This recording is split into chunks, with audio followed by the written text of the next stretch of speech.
Na Kevi, unadhani ni nani anakwenda kuishinda hii vita? Lakini by the way, kati ya Loveness na Christina plus Latifa, ni nani anakwenda kuwa mke wa Kevi? Mpenzi mtazamaji, tumia muda huu kuacha komenti yako chini ya hii video, lakini wakati unaacha komenti yako, kama kweli unaikubali movie yetu ya penzi la mtoto bosi na mfanyakazi wake na unatamani kuiona ndoa ya Loveness na Kevi, basi usahau kuonesha upendo wako kubonyeza alama ya neno subscribe chini ya hii video, kuonesha kwamba unaikubali movie yetu ya penzi la mtoto bosi na mfanyakazi wake.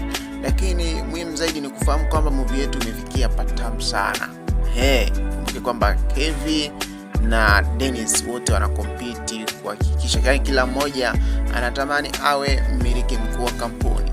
Naona japo kwa sasa tujajua ni nani ambaye anakwenda kuwa mmiliki wa kampuni. Naona, lakini katika upande wa Mr. Gamba ni kwamba Mr. Gamba naye ndio hivyo anafanikiwa kutolewa gerezani na Dennis msaliti. Sasa leo hii tutakwenda kushuhudia maadui watatu wanaungana wanaungana wakiwa na lengo moja tu, kisha wanamsambaratisha Kevi. So mpenzi mtazamaji, huu ni mtasari. Muhimu zaidi ni kubonyeza alama neno subscribe ili pale ambapo tutakuwa tukiupload maelezo ya tamthilia yetu, basi unaipata kwa urahisi.